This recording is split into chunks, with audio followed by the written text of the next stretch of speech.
This video is going to be another stock chart analysis video, and here are the stocks na i-review ko for today. Kung merong mga stocks na hindi kasama or hindi nasama sa video na to, you can just comment down below and I will review those stocks sa future videos ng stock chart analysis na series. So punta na tayo sa PSEI para sa overall market conditions. So andito na tayo sa chart ng PSEI and tatanggalin ko lang muna yung mga MAs natin para mas maging clear yung itsura ng chart. So from yesterday, nagkaroon tayo ng above average na buying pressure sa PSEI and na-prevent niya yung pagpunta ng price towards the major support area dito sa bottom ng range niya. So surprisingly, nagkaroon ulit ng above average na buying for today, so August 13. Kaso ayun nga mukhang napigilan na naman ng trend line niya yung breakout. So ayan siya. And kung ilalabas natin yung mga MAs, makikita natin na napigilan din ng MA20 yung PSEI. So the MA20 is acting as a resistance sa short term and nakaabang na kaagad dyan yung ating MA50 rin, which acted as the resistance nung first week ng August. So there are 2 trading days left. So Thursday and Friday,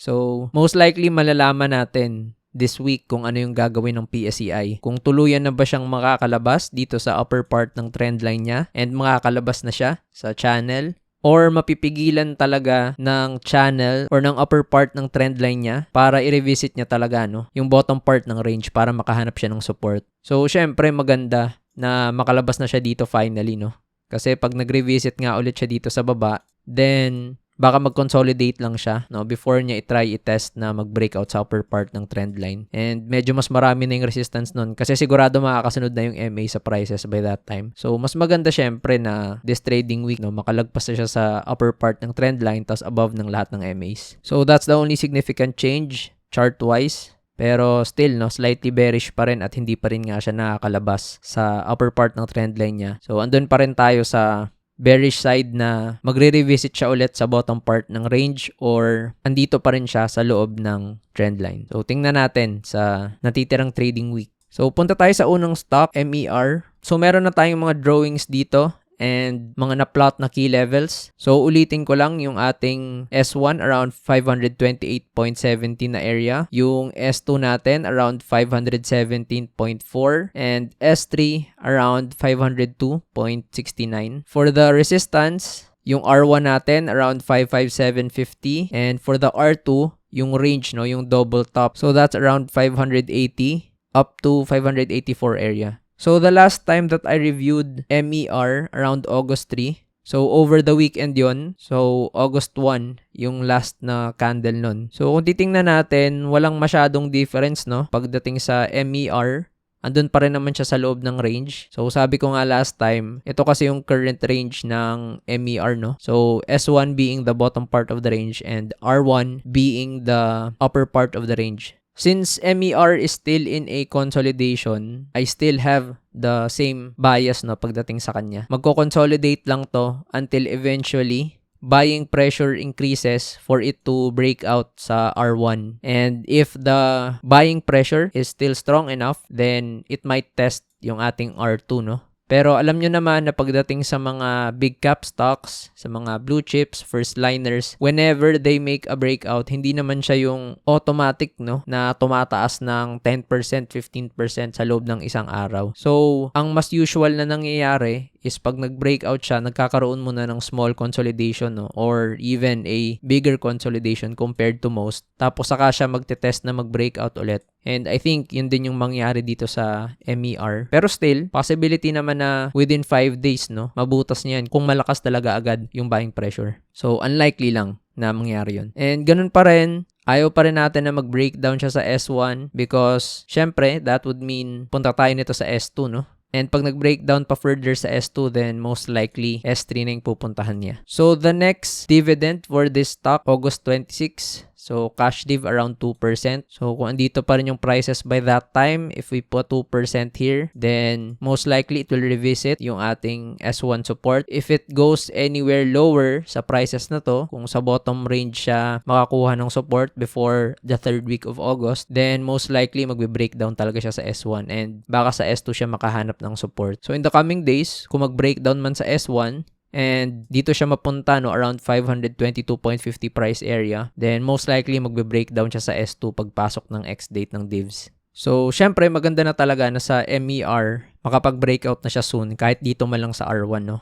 Para pag pumasok yung divs around 3rd week ng August, no, kahit mag-drop pa ng 2%, at least andun pa rin siya sa loob ng consolidation. So, hindi pa sira yung kanyang medium term to long term na trend. So, magsistay pa rin siya sa uptrend. Pero definitely, nasa short term consolidation tayo ngayon. At pag tumagal pa nga yung consolidation at magkaroon na ng ex-date, then most likely nagta-transition na tayo towards a medium term consolidation. So, next up, RFM. So, RFM, since May of last year, meron siyang ginawang consolidation no, na medyo malaki, and mukhang dito siya nagkaroon ng breakout no, first week ng February. So double top kasi to. So maganda yung breakout na ginawa niya pero hindi nag-result into a very good run up no. So after the breakout, ilang percent lang ba yung in-increase niya? So around 10% for around 4 months, no? Nearly 5 months after the breakout. Tapos ngayon, yung current prices niya from the breakout is nasa 2% lang. So, despite the breakout being a 8 to 9 month na breakout, hindi masyadong malakas, no? So, it's probably because karamihan ng up move nitong RFM is most likely because of the dividends. So, napapansin ko sa chart pa lang sa ilalim, ang dami niyang binibigay na dividends, no? So, alam niyo naman kapag nagkakaroon ng mga dividends or ex-date, most likely nagkakaroon ng drop. So, syempre, babagal talaga yung pagtaas niya kung merong regular na dividends na binibigay. So, before the breakout, nagbigay siya ng cash div na 1.53, no? Around January 21. And then after the breakout, yung next na dividends is around 1.44.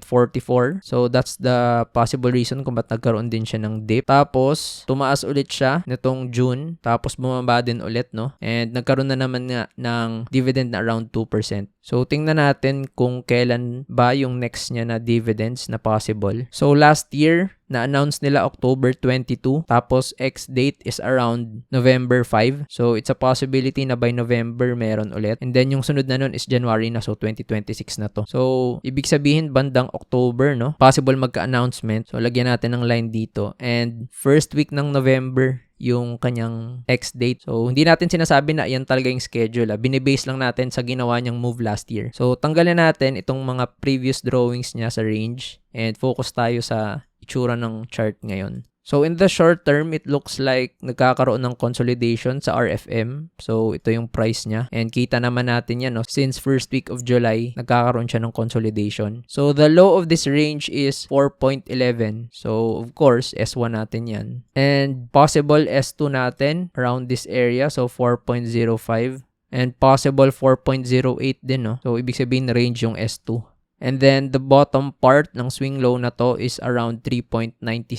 So, it's a possibility na S3 siya. And syempre, towards the resistance, since the upper part of the range is around 4.20, ito yung gagawin natin na R1. So, ang ating R2, ito yung ginagawa niyang range before. So, it's a possibility na meron tayong R2 sa 4.30.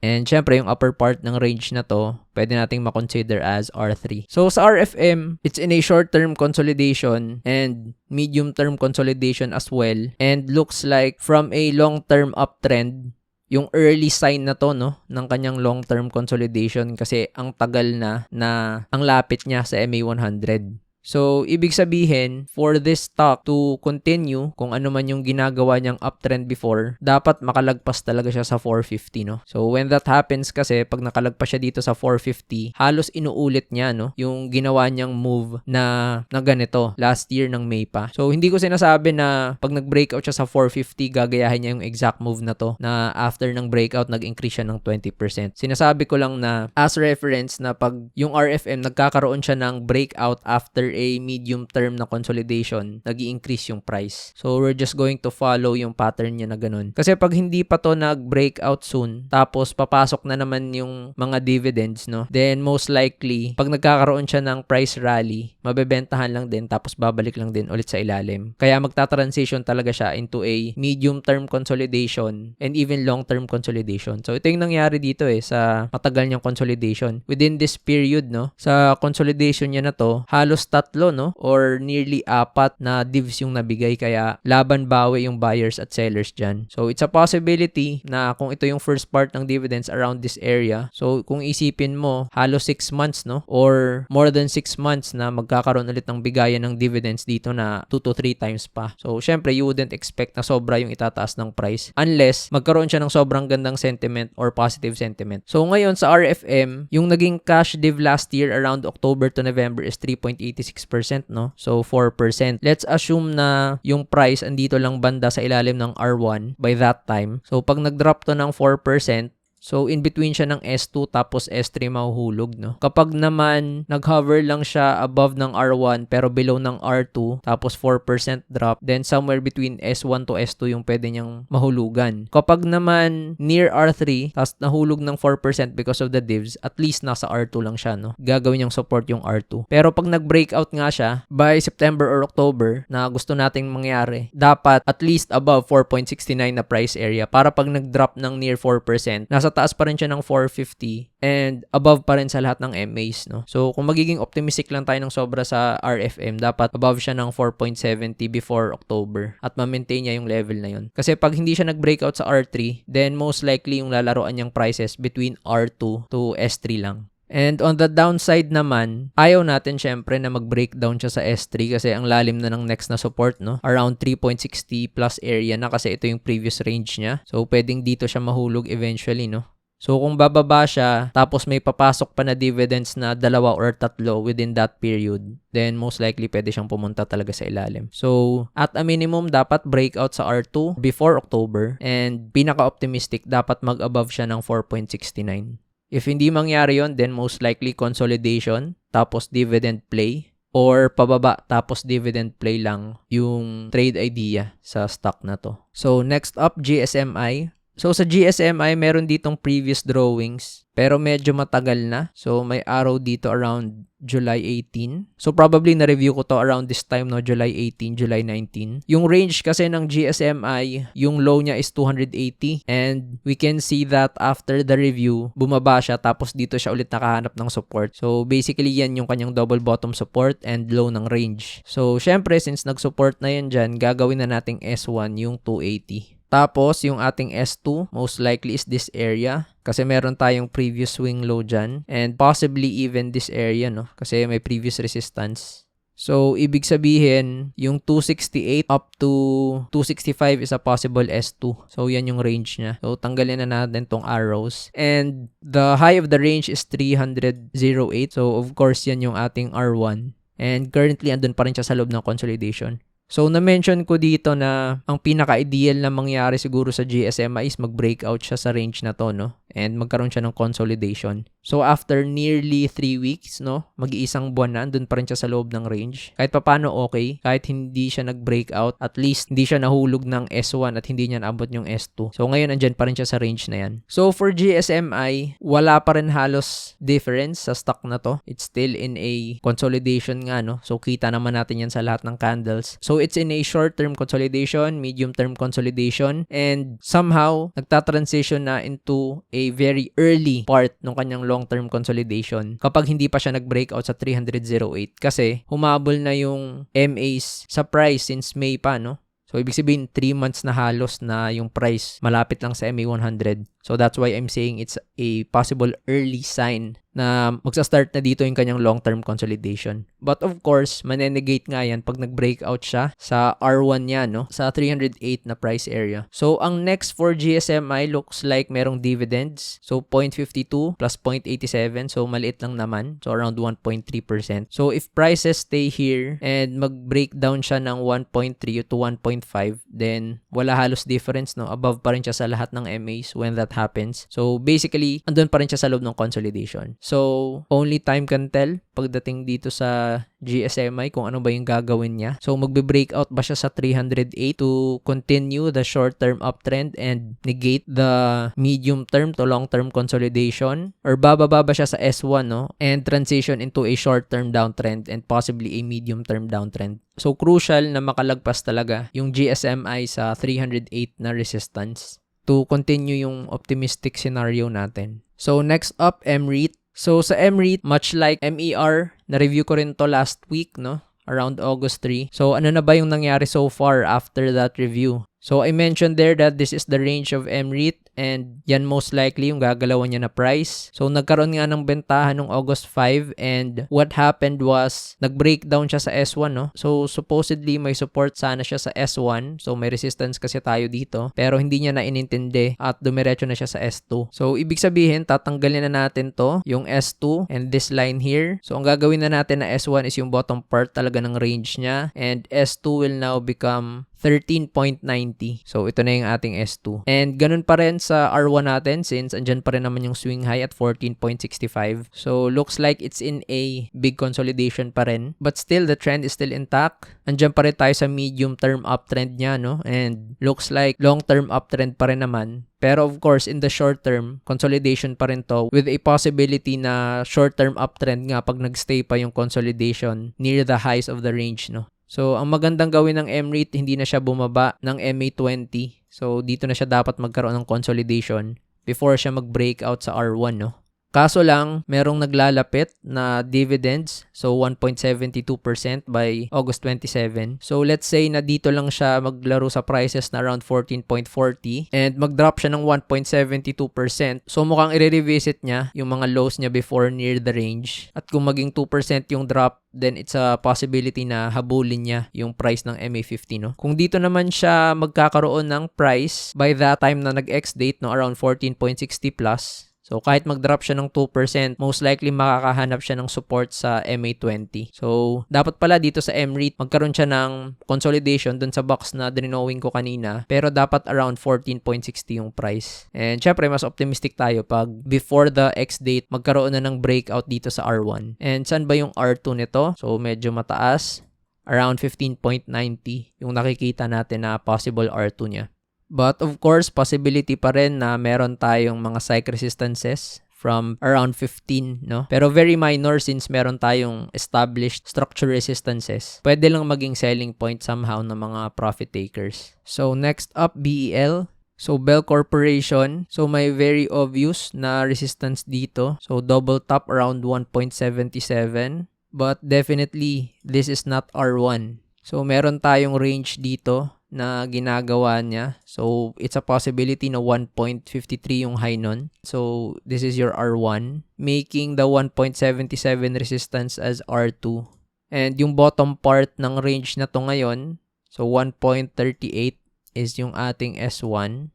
And S2, so this is yung previous resistance sa 1.30 and 1.31. So, pwede nating i-consider yung 130 to 131 na area as our S2. So, maliit na range sa support. So, since start of the year, yung Bell Corporation was in a consolidation. So, ito talaga yung bigger box niya. So, itong range niya na to, small box niya lang to eh. So, that means the stock is in a medium-term consolidation, no? So, for the past 7 to 8 months, nasa consolidation siya. And right now, it looks like nasa short-term downtrend siya, no? The MA20 is acting as the resistance for this stock. And previously, from last year, nasa long-term downtrend siya. And humahabol na ngayon somewhat yung MA100. So, this means for this stock to have a somewhat of a optimistic bias, no, kailangan talaga niya mag-breakout sa 1.77, which I don't see happening soon kasi wala naman volume and wala naman sentiment sa stock na to, no. So, yung mga stock kasi na kakagaling sa run-up tapos na bentahan na at nabuhusan na, hindi yan basta-basta babalik sa higher prices niya unless may sobrang gandang sentiment, no.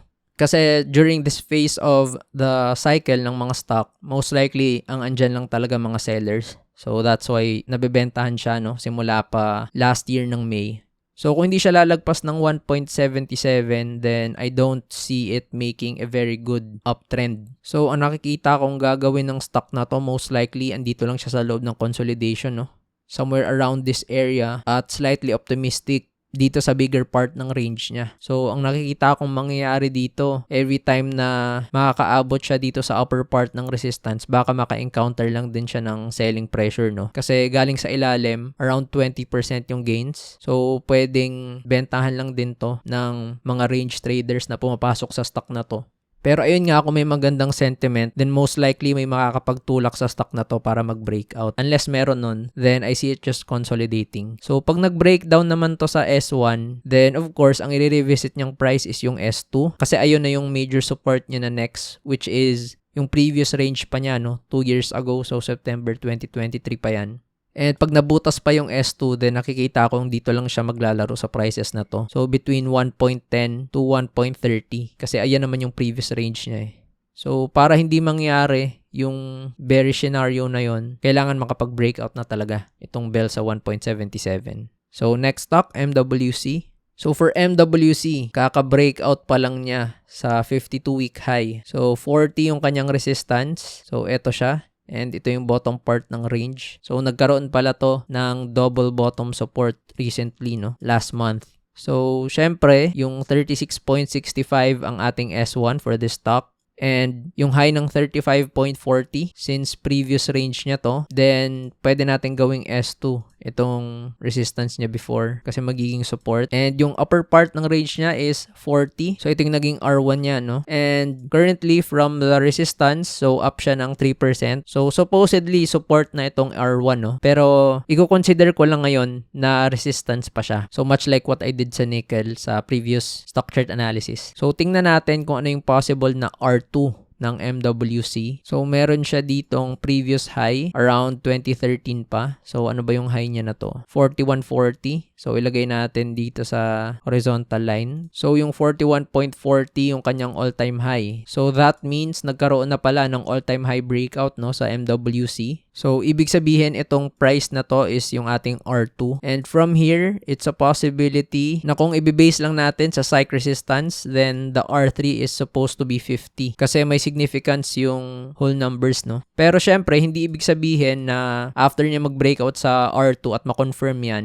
50 na kaagad yung target price. So, syempre, between these areas, magkakaroon niya ng bentahan kasi nga, yung mga taong nakakuha, no, before the breakout ng June 17, syempre, up na sila ngayon ng 26%. So, between 44 to 48 levels, up na sila ng anywhere between 35 to 45%. So, magiging prone yun sa profit taking. So, unlikely na galing dito, diretso lang siya sa 50, no, na mag-up ng 20% na hindi makaka-encounter ng selling. So, definitely, it looks good sa MWC. So, it's an uptrend in all the time periods sa short term, medium term, and long term. Okay din at maganda din yung volume na ginawa ng stock na to. So, kailan ba yung sunod na dividends nito? So, February yung last, and last time, February 2024 din. So, ibig sabihin, walang dividends, no? So, wala tayong inaasahan na sudden drop because of dates. So, mukhang profit taking na lang talaga yung makakapigil sa stock na to, no? So, tanggalin na natin yung range na yan. So, ano yung pwedeng gawin ng MWC? So, from here, kung magkakaroon na ng profit taking ngayon pa lang, then it's a possibility na mag-pullback pa siya dito sa 40 price area if the buying pressure is not enough para ma-counteract, no, yung selling na mangyari. Or, it's a possibility din na tumaas muna siya ng onti dito and dito na siya mag-pullback sa R2. Kasi nga, resistance, no, will become a support by role reversal. So, yun yung pwedeng gawin ng MWC. And, syempre, pag sobrang lakas ng selling at wala ng buyers during this period, then it can always revisit, no, yung ating range kasi andito yung bulk ng support talaga sa area na to. So that ends the stock chart analysis video for today. So you can rewatch yung previous stock chart analysis ko sa MREIT and MER nung August 3 yun. So I'll paste the link sa description box below and I'll paste dito sa screen yung mga recent stock chart analysis videos. So you can review yung mga stocks na gusto nyo sigurong mapag-usapan pero hindi na mention sa video na to. And I'll review the other stocks sa future videos ko dito sa stock chart analysis. So thank you for watching this video.